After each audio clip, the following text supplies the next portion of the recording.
BJP ರಾಜ್ಯಾಧ್ಯಕ್ಷರಾಗಲಿ ಅನ್ನೋದು campaign ನಡೆದಿದೆ social media. ನೋಡಿ, ಒಂದು ವಿಷಯ ಹೇಳ್ತಾ ಇದ್ದೀನಿ. ನಾನಾಗ್ಲಿ ಶ್ರೀರಾಮ್ಲಾಗ್ಲಿ ಯಾವತ್ತೂ ಕೂಡ ಈ ಹಿಂದೆ ಪಕ್ಷಕ್ಕೋಸ್ಕರ ನಾವು ಎಷ್ಟೋ ದುಡಿಯುವಂಥ ಸಂದರ್ಭದಲ್ಲೂ ಕೂಡ 2008 ಅಧಿಕಾರಕ್ಕೆ ಪಾರ್ಟಿ ಬರುವಂಥ ಸಂದರ್ಭದಲ್ಲೂ ಕೂಡ ನನ್ನನ್ನು ಕೆಲವೊಂದು ಕಾರಣಗಳಿಗೆ ಪಕ್ಷ ಅವತ್ತು ಅಮಾನತು ಮಾಡಿದಾಗ ಕೂಡ ಅಮಾನತು ಹಿಂಪಡೆಯುವ ಸಂದರ್ಭದಲ್ಲೂ ಕೂಡ ನನಗಾಗಲಿ ರಾಮ್ಲು ಅವ್ರಿಗಾಗಲಿ ಪಕ್ಷದ ಹುದ್ದೆಗಳನ್ನ ಆಫರ್ ಮಾಡಿದಾಗ ಕೂಡ ಪಕ್ಷ ಅಧಿಕಾರಕ್ಕೆ ಬರೋದು ಇಂಪಾರ್ಟೆಂಟ್ ಅನ್ನೋಂಥ ವಿಚಾರದಲ್ಲಿ ಅದು ಯಾವುದು ಕೂಡ ನಾವು ಯೋಚನೆ ಮಾಡಲಿಲ್ಲ.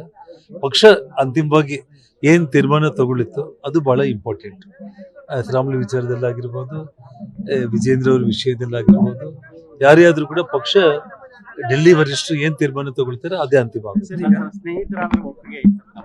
ಸೊ ನನ್ನ ಸ್ನೇಹಿತನಿಗೆ ಒಳ್ಳೆ ಸ್ಥಾನ ಸಿಗುತ್ತೆ ಅಂದರೆ ಯಾವತ್ತಿಗೂ ಕೂಡ ಮೊದಲು ಸಂತೋಷ ಪಡುವ ವ್ಯಕ್ತಿ ಜನಾರ್ದನ್ ರೆಡ್ಡಿ. ಹಾಗಾಗಿ ಆದರೆ ಇದು ಪಕ್ಷ ಮತ್ತು ಬಲಿಷ್ಠವಾಗಿರುವಂಥ ಪಕ್ಷಕ್ಕೆ ಯಾರನ್ನ ಮಾಡಬೇಕು ಯಾರನ್ನ ಮಾಡಬಾರ್ದು ಅನ್ನೋಂಥ ವಿಚಾರಗಳೆಲ್ಲ ಕೂಡ ಸಾರ್ವಜನಿಕವಾಗಿ ಎಲ್ಲ ವಿಚಾರಗಳು ಹಿರಿಯರಿಗೆ ಗೊತ್ತಿರುತ್ತೆ. ಅವ್ರೇನು ತೀರ್ಮಾನ ಮಾಡ್ತಾರೆ ಅದೇ ನಮಗೆ ಅಂತಿಮವಾಗಿರುತ್ತೆ. ನಾವು ಮೊನ್ನೆ ಕೇಸರಿ ಪೀಠ ಕೇಸರಿ ಶಾಲ್ ವಿಚಾರವಾಗಿ ಮಾತಾಡ್ತೀವಿ. ಈಗ ಅದನ್ನ ನಾವು ಯಾವುದೇ ಕಾರಣಕ್ಕೂ ಅದಕ್ಕೆ ಅನುಮತಿ ಕೊಡಲ್ಲ ಅಂತ ಕಾಂಗ್ರೆಸ್ನವ್ರು ಹೇಳ್ತಿದ್ದಾರೆ. ನೋಡಿ, ಒಂದು ಮಾತನ್ನು ಹೇಳ್ತಾ ಇದ್ದೀನಿ. ಇವತ್ತು ಇಡೀ ಕರ್ನಾಟಕ ರಾಜ್ಯ ಬಹಳ ಶಾಂತಿಯುತವಾಗಿತ್ತು.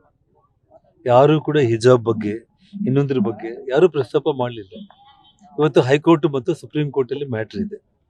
ಆದರೆ ಇವತ್ತು ಹೈಕೋರ್ಟು ಸುಪ್ರೀಂ ಕೋರ್ಟಲ್ಲಿ ಮ್ಯಾಟ್ರ್ ಇರುವಂಥ ಸಂದರ್ಭದಲ್ಲಿ ಕೋರ್ಟ್ಗಳು ಕೂಡ ಗೌರವ ಕೊಡದೇನೆ ಇವತ್ತು ಈ ಕಾಂಗ್ರೆಸ್ ಸರ್ಕಾರ ಹಿಜಾಬ್ ವಿಚಾರದಲ್ಲಿ ಅನಾವಶ್ಯಕವಾಗಿ ನೋಟಿಫಿಕೇಶನ್ ಮಾಡೋದ್ರ ಮೂಲಕ, ಯಾಕಂದ್ರೆ ದಾವಣಗೆರೆಯಲ್ಲಿ 18-20 ಸಾವಿರ ಮುಸ್ಲಿಂ ಮತಗಳು ಅವ್ರಿಗೆ ಬೀಳಲಿಲ್ಲ ಅನ್ನೋ ಕಾರಣಕ್ಕೆ ಮುಂದೆ ಮುಸಲ್ಮಾನರು ಕೂಡ ಅವರಿಂದ ದೂರ ಆಗ್ತಾರೆ ಅನ್ನೋ ಭಯದಲ್ಲಿ ಅವ್ರನ್ನ ಓಲೈಸೋದಕ್ಕೋಸ್ಕರ ಶಾಂತ ರೀತಿಯಿಂದ ಇರುವಂಥ ಕರ್ನಾಟಕ ರಾಜ್ಯದಲ್ಲಿ ಹಿಜಾಬ್ ವಿಷಯದಲ್ಲಿ ಎತ್ತಿಟ್ಟಿದ್ದಾರೆ.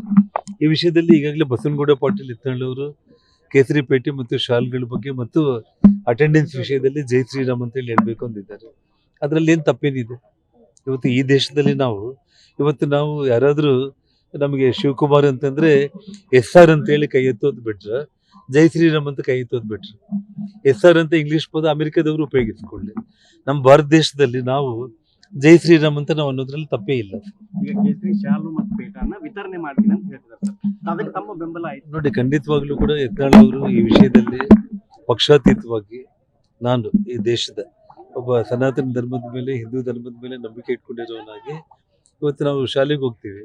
ಇವಾಗ ನಾನು ಹಣೆಗೆ ಕುಂಕುಮ ಹಚ್ಕೊಳ್ತೀನಿ, ನಾನು ಕೆಲವೊಬ್ರು ಹಚ್ಕೊಳ್ಳಿಲ್ಲ, ಅವ್ರಿಗೆ ಸಂಬಂಧ ಇಲ್ಲ ಅದು. ಸೊ ಹಾಗಾಗಿ ಅವರವ್ರ ವಸ್ತ್ರಧಾರಣೆ ಅವ್ರಿಗೆ ಯಾವ್ದು ಇಷ್ಟನೋ ಅದನ್ನ ಕೇಸರಿ ಶಾಲ್ ಆಗಿರ್ಬೋದು, ಪೇಟೆ ಆಗಿರ್ಬೋದು, ಕೈಗೆ ಏನಾದರೂ ಜೈ ಶ್ರೀರಾಮನ ಬ್ಯಾಂಡ್ಗಳು ಹಾಕೊಂಡು ಹೋಗ್ಬೋದು. ನಾಳೆ ಯೂತ್ ಎಲ್ಲ ಇವಾಗ ನಾನು ನೋಡ್ತಾ ಇದ್ದೀನಲ್ಲ, ಮೈ ಮೇಲೆ ಹಚ್ಚಾಕೊಳ್ತಾ ಇದ್ದಾರೆ ಕಂಪ್ಲೀಟ್. ಅವರು ಬಜರಂಗ್ ಬಲಿ ಹಾಕೊಂತ ಇದ್ದಾರೆ, ಓಂ ಹಾಕೊಂತ ಇದ್ದಾರೆ, ಜೈ ಶ್ರೀರಾಮ್ ಹಾಕೊಳ್ತಾ ಇದ್ದಾರೆ. ಸೊ ಅದನ್ನ ಏನ್ ಮಧು ಬಂಗಾರಪ್ಪ ಬಂದು ಹಚ್ಚುಗಳನ್ನ ತೆಗಿಯೋದಕ್ಕಾಗುತ್ತೇನೋ?